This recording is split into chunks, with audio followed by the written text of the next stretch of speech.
Okay, hello. Welcome back to the Professor of Thrones channel. We are here with yet another House of the Dragon Season 3 trailer, so close to the Season 2. I felt like this one was a bit of an unnecessary addition. I feel like we got quite a lot from these first two trailers. Now, having a third one now that's like almost 3 minutes long, that's probably going to reveal quite a lot. A little bit spoilery, a little bit redundant. I have read the book, so I feel like I'm gonna do like a dive in like I have with these past trailers anyway. Even though I would prefer not to watch it, I feel like it's almost my duty. Since I already kind of have the spoilers, I'm still like not looking forward. I'm probably gonna get spoilers from this for changes that they're going to make in the show because there were quite a lot of changes from the book in seasons 1 and 2. So kind of disappointed about that, but I'm more worried about like what this will reveal for just show only watchers in terms of like spoiler levels for a 3 minute trailer after the first two to drop weeks before the season premiere. I don't know. I'm feeling kind of mixed about it, but I still want to give my reactions. If this is your first time seeing a trailer video from me, how this works is it isn't in the same format as my traditional scripted videos where I do in-depth breakdown and it's more clean and organized. This is sort of my raw impressions and thoughts as I live react to the trailer for the first time. I have not seen this trailer. I have no idea what its contents are. I haven't seen really any GIFs or buzz about it either. So I've been pretty out of the loop on this one. So it's going to be going in blind. So without further ado, actually, just let me just give a quick framing. So what I'm going to do is I'm going to watch the trailer for the first time with minimal commentary and maybe initial reactions over it. And then once we're done, we're going to go back through and skim through and try to derive any points and items of note we can see from that. So now, actually, without further ado, let's dive into the actual trailer.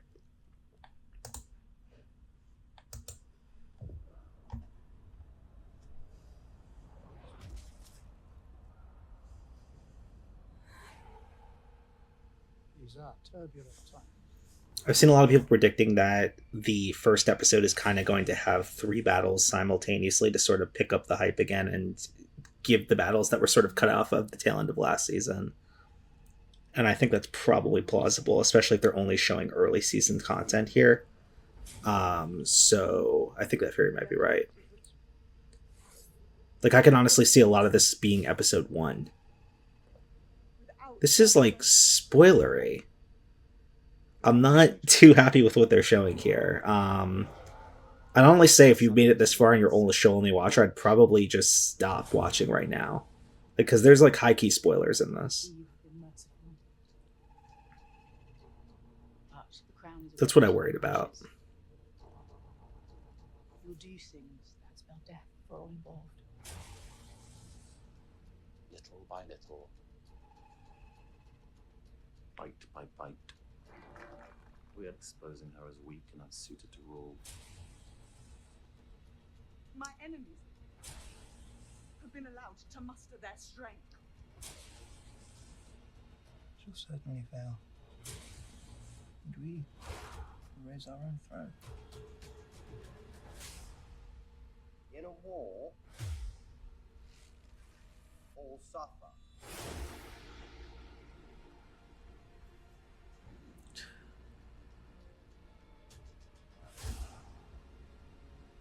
We've come so far. I do hate that they're showing so much spoiler content, but I guess I would like to hope that it's just the first episode or two. You have not betrayed your queen. Bring Aegon, the usurper, to me.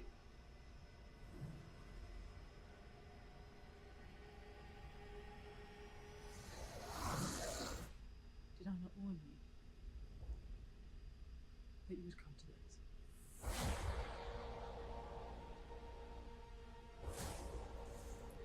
Okay. As I feared, this trailer is filled with spoilers, so if you're like a show only watcher, I hate that this trailer exists. That was my biggest concern. You know, like I said, the book readers already have the spoilers, but it's just the execution. And I've talked about this in previous trailer breakdowns of videos about this show, but essentially the way the book is framed, it is from the perspective of Basters trying to chronicle what happened as opposed to a straight up POV based narrative from the characters. So a lot of situations are offered. We are offered multiple interpretations of a certain event, of what might have happened, what could have happened. It's sort of up to the reader to form their own interpretation of what happened. And what makes the show so unique is that it is taking definitive stances on these things, and it is filling in spots of what could have happened during these times where certain characters weren't necessarily accounted for. And I actually really like that. I think it's a really cool interpretation to see one person's lens of the story.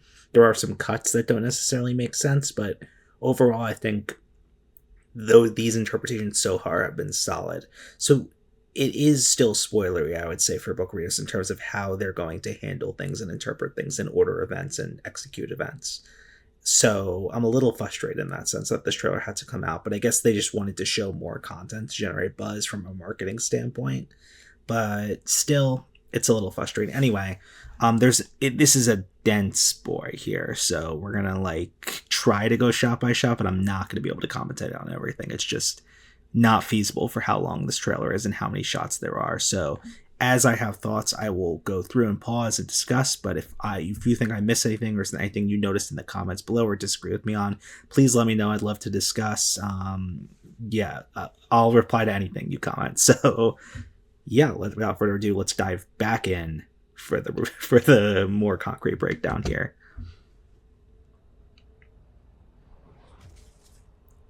Okay, so yeah, like I said, I'm going to try to be as like spoiler free as possible here, but there were sort of 3 big battles that were sort of set to happen at the time of the end of last season that were supposed to be the end of last season, but because of HBO ordering the season to be cut from 10 episodes to 8 episodes, I assume what they're doing here is they're restructuring to sort of make the opening of the season these 3 big battles.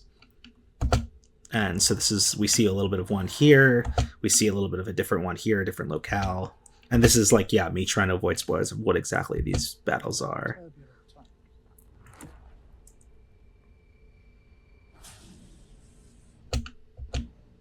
Looks like the aftermath of one of them.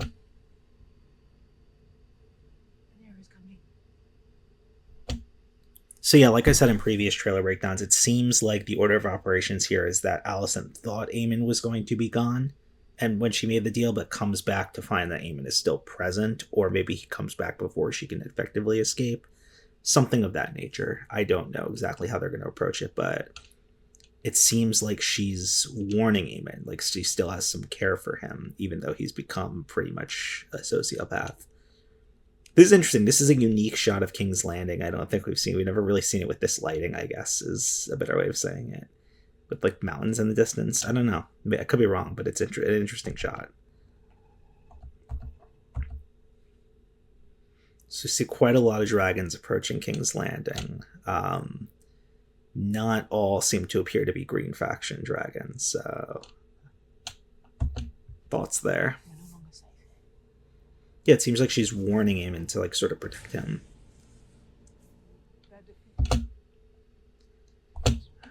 So I think this is clever editing. I don't necessarily think they're facing off, because this looks like it could be right outside based on the shots we saw from Game of Thrones season 8. Unfortunately, I have to bring that up. It looks like it could be right outside King's Landing. I could be wrong. And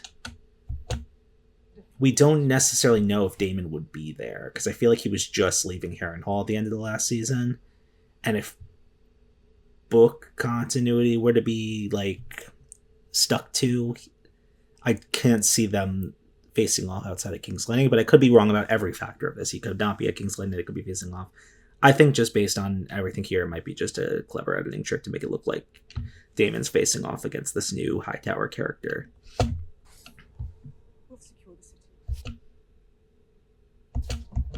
Okay, so this is pretty spoilery, as it is clearly that courtyard in the Red Keep, and that's Hugh Hammer there. So that could say. So it looks like, I can't tell if that's Hugh Hammer on the right, it looks like, but is that Corlys or Rhaenyra on the left? I can't really tell. Yeah, so this is major spoilery. It's Rhaenyra, Daemon, and Co. in the King's Landing Red Keep courtyard. There's no real way to misconstrue, and green banners being pulled down. There's no real way to construe what's happening here any other way. I just hate that they're like just revealing everything like this. Without further bloodshed. The Queen has many dragons.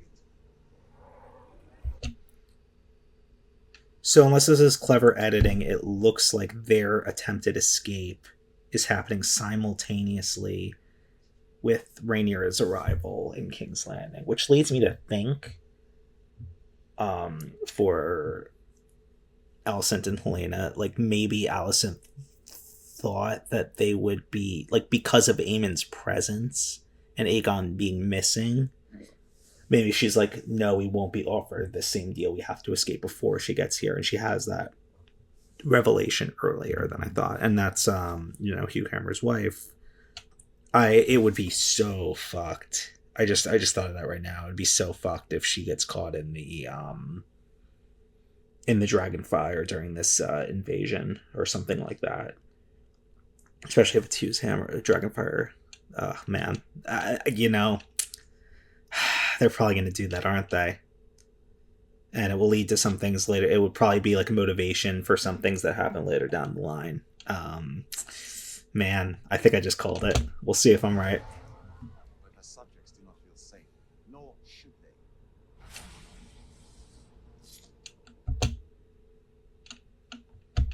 See, you have been merciful. You could say that's clever editing, See, you have been merciful. but that seems to be the same shot, so they're directly talking in King's Landing.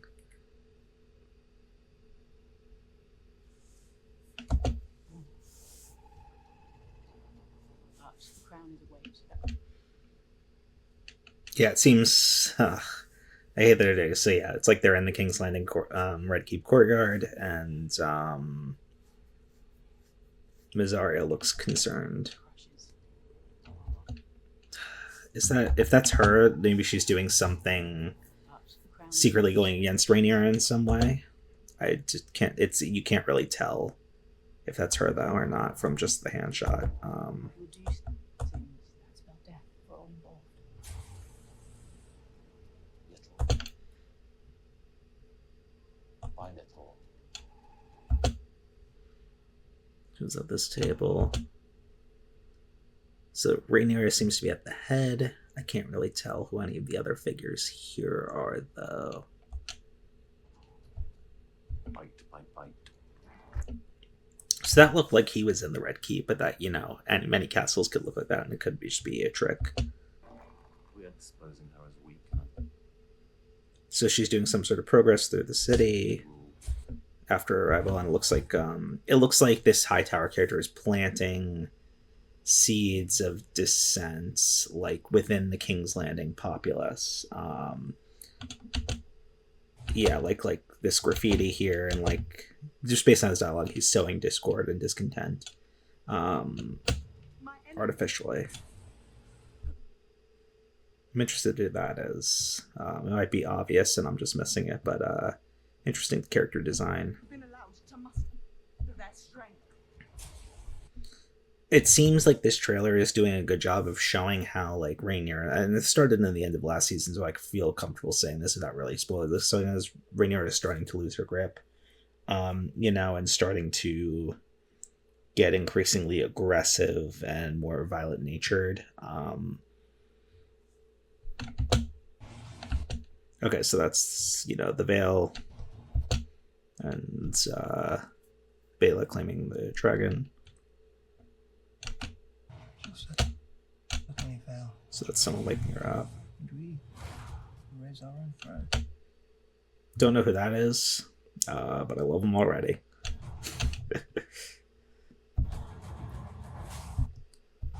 That's the Starks, I would imagine.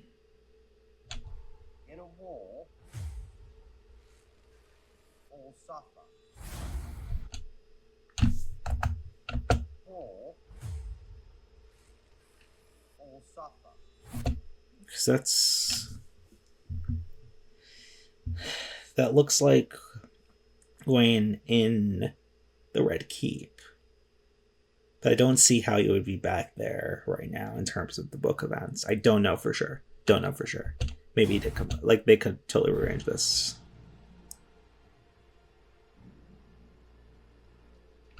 So I assume that's the Starks going against the Hightower forces. I've come so far, and yet you still don't know who you are. Only Sharko shot of this trailer. God, I hope they're not killed in the first episode or something like that. For context, their character is like in the book, but they're pretty much a new character for the show. So I don't know what they'll do with them. So I would imagine that's Aemond in the throes of some sort of visions. I won't spoil or why or where. Some sort of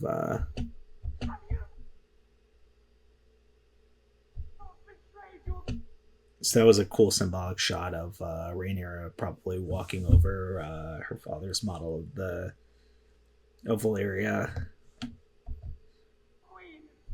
Yeah, it seems like more of Rhaenyra losing her grip. Bring Aegon. The usurper. To me. That is, I noticed that in my first watching the trailer. That is such an awesome shot. We don't know if it's a vision or not, but it's just such an incredible shot. Did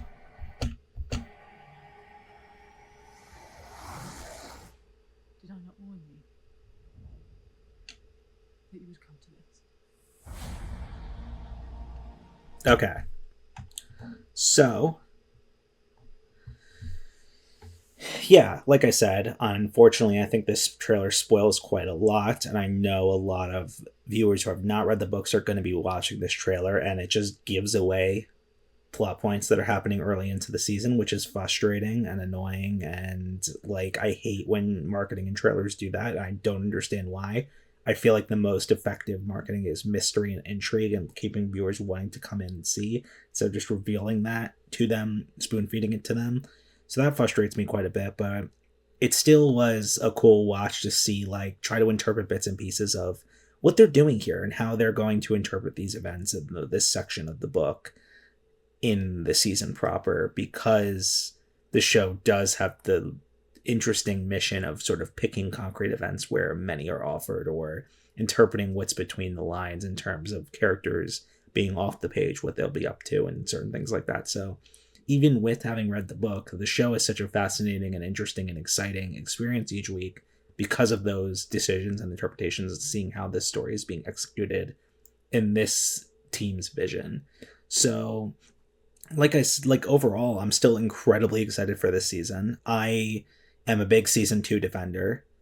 I think that a lot of people were way too hard on it, and it was a bit frustrating because people just refused to understand the context of there's a writer strike, so you can't rewrite episodes, and if they had the last 2 episodes essentially be the first 2 of this season, what it's probably going to be, I think people would remember season 2 a lot more fondly. When there's a writer strike and HBO also says, hey, we're cutting off the last 2 episodes of the season, and you can't rewrite around it, obviously there's going to be some issues there, but overall I think season 2 was still great.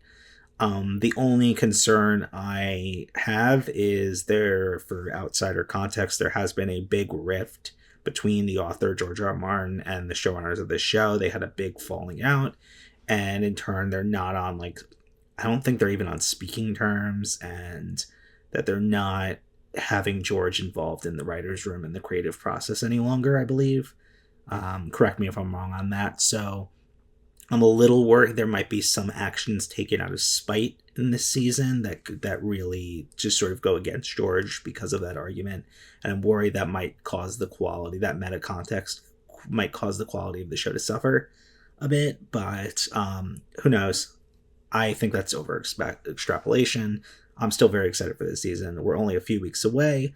And I will be covering every episode like I always do. I'll be here for you guys to show you everything that's going on. So yeah, thank you all for watching this video. I hope you're all excited as I am. Can't wait for the new season, and I'll see you all then.